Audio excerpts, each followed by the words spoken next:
the Library of Alexandria was burnt. Welcome back. This is FPS. We're going to talk about uh, this happening again. And I would say it again and again and again, except that it has happened, and there's only one more time that it's going to happen, and everything's been preparing for that one last time, which is what happened next. What happens next? The Library of Alexandria has all sorts of controversy. This guy here, ancientorigins.net. You can see the circle and the triangle stuff. This is with Orion's belt. Whether he knows it or not, it's satanic. You go through here, and this is the quote. When the enemy tried to cut off Julius Caesar's fleet, he was forced to repel the danger by using fire, and this spread from the dockyards and destroyed the Great Library. Now, they call this the Great Library because at that point in time, all the world's knowledge had been collected there. It was like the Smithsonian headquarters, if there was no Smithsonian all over the world. It was the collection of all the world's books. They had copied them, they had put them there, they had neglected what had been elsewhere in the world because they knew that the copy was made in the Library of Alexandria. They took all the world's knowledge and they put it in one place so that they could burn it. And then after they burnt it, where's the sentence?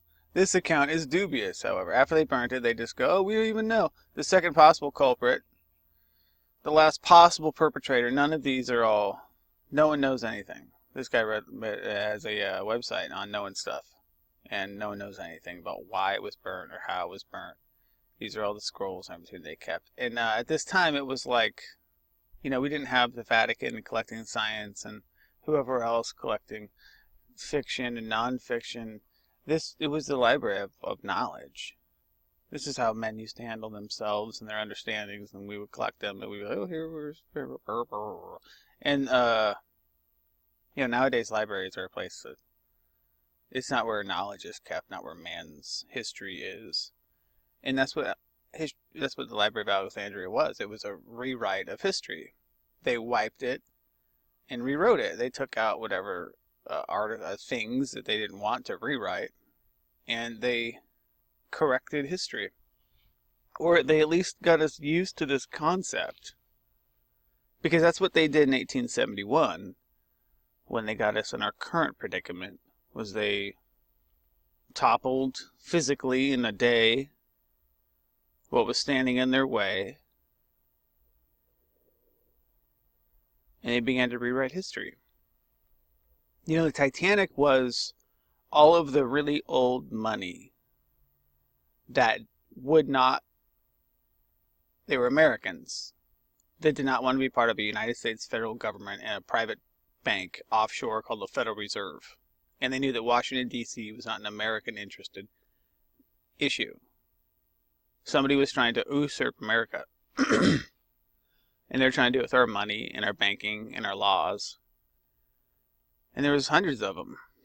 And they were rich, and they were old money, and they were smart. So the Illuminati built a gigantic boat and made a huge fanfare out of it. And started, having lottery tickets to get on it and charging exuberant prices. Almost like the NBA Finals or something. Just a big event, get a ticket, yada, yada, yada. Get on the boat, it's unsinkable. And then once they got all the names on the boat of the people that were their enemies, each one of them, just like people leaving 9/11 buildings before, they all slipped away. Made up an excuse the day of not to travel, gave their tickets to somebody else, and then once they got all their enemies on the boat and they were all off, they pushed the boat off the shore, and then they sunk it in the middle of nowhere, and then wrote news articles about how hit some sort of iceberg or something. And then for 100 years, they've been celebrating this gigantic assassination that allowed them to take over America. And we make movies about it and call it a love story.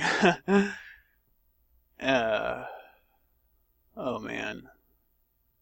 So this is how they do it. They physically rewrite history. They physically destroy it. They physically burn it. Dead man tell no tales, but books do. So they gotta burn it. And this is what, but you or me right now, even knowing that they did this, you're just going to follow a mystery. You're just going to follow a mystery. Look at all the different representations that are here. Not closely, right? But just think a little bit like that kind of all looks like the same place. All these do. But as you see actual pictures of the place, it looks more like this. Kinda. And then there's representations of how grand it could have been. And look, this is all golden rectangle. But they're rewriting it so that it's going to be like something that looks like the Taj Mahal and was owned and run by and is Muslim.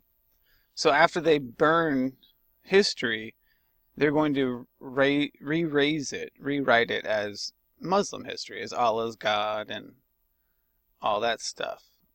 The Chinese and the Mongols and the Arabs have a deal.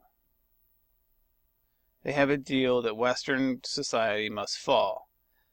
Now, where is our Library of Alexandria? Right? These are all cool.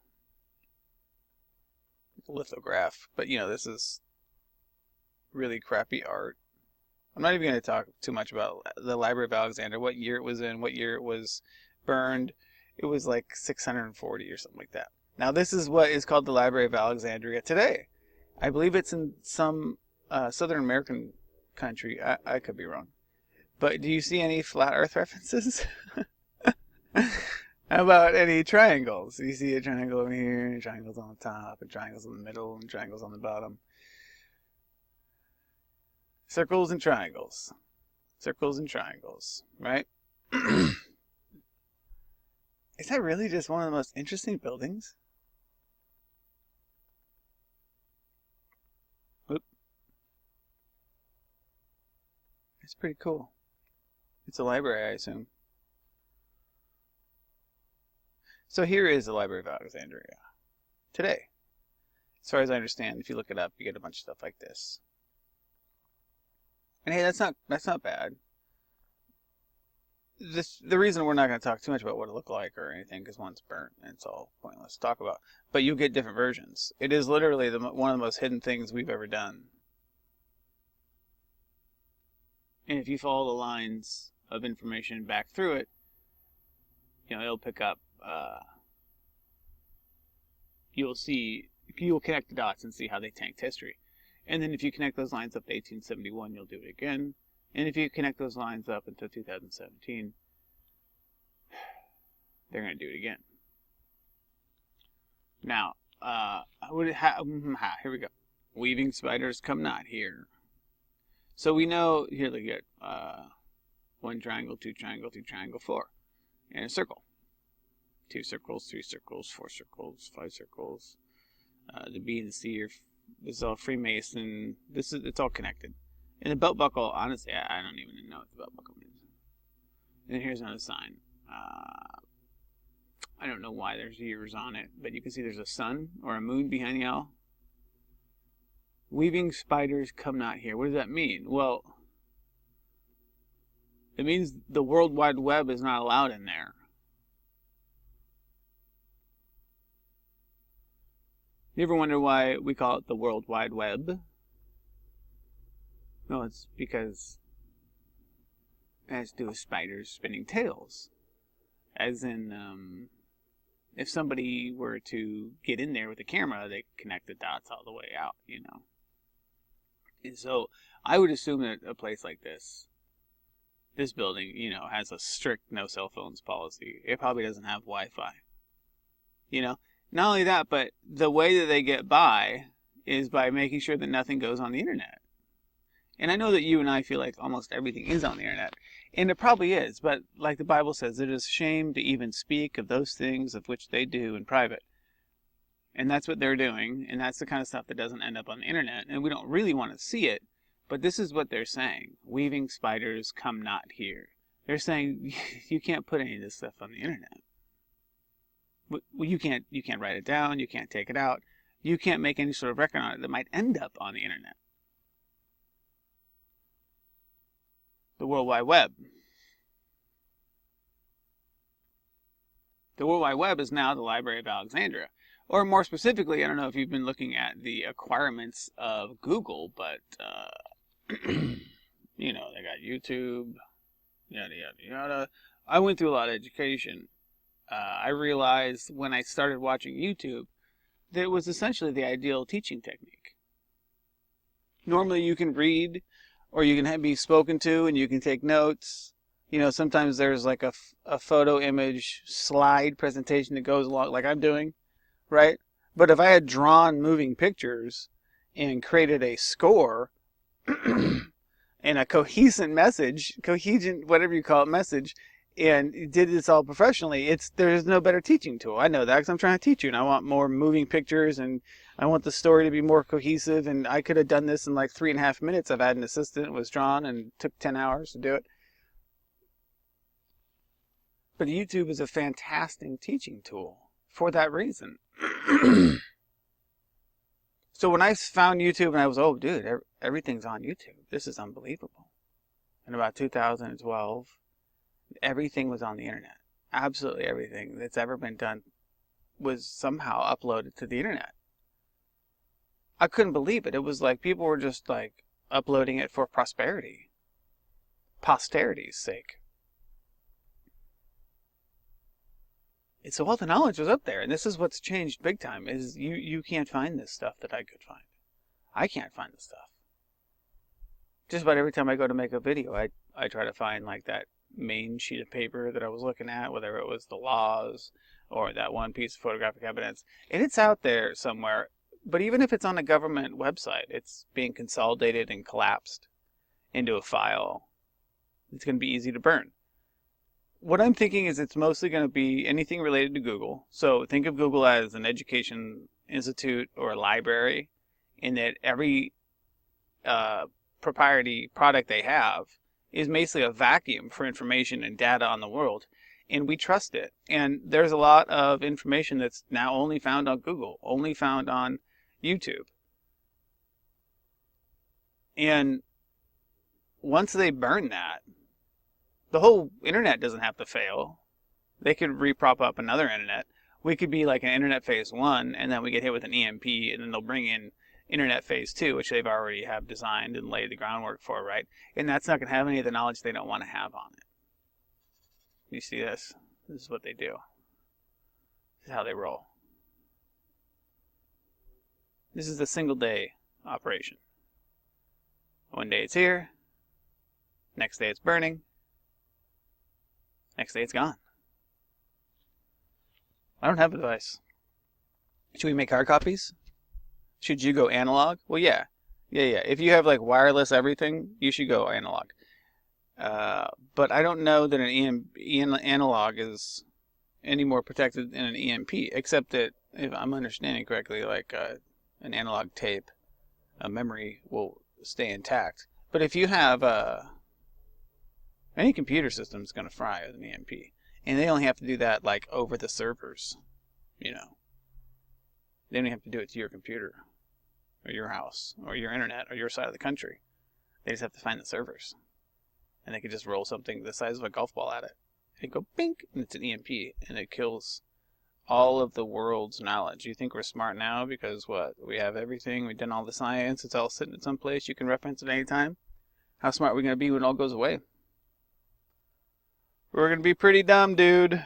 We're probably going to worship some guy calling himself Jesus Christ. The Antichrist. Jesus is going to come on the clouds, resurrect the dead, rapture his bride, and come in great power and glory. He's not going to be some dude living in a hut or being rich on earth going, worship me.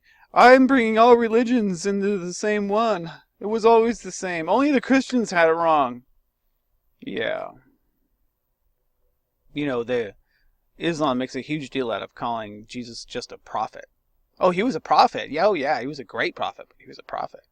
And then in the Bible, we have one of these figures as the false prophet. So it's probably that guy. He's probably going to be named Jesus, call himself a prophet, and he's going to be half Muslim, half Asian.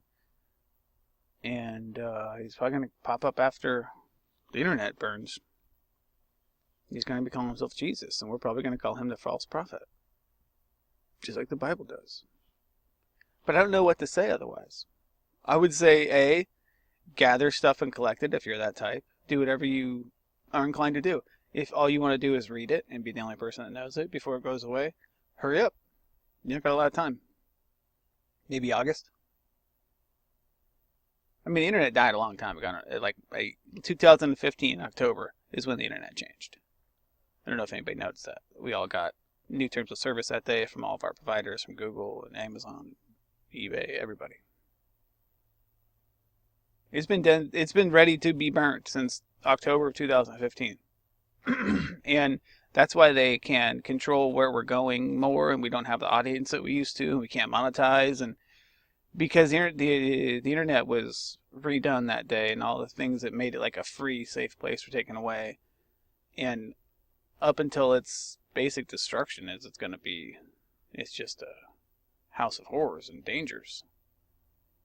You can't Google the wrong word. You're going to end up seeing, life-changing visions in your eyeballs. It's probably on autoplay with loud music coming out of the speakers.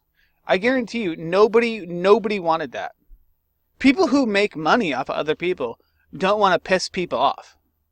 Nobody wants loudspeakers opening up on commercials and autoplay.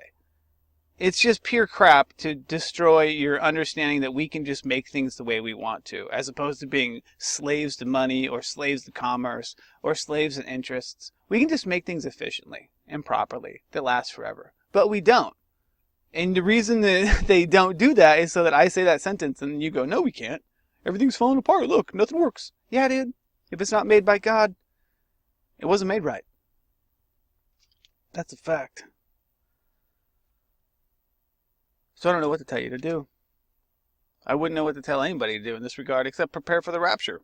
And that is the whole entire point of the doctrine of imminency and the solution that God gave us in His Son. We don't have to care. Amen. Maranatha.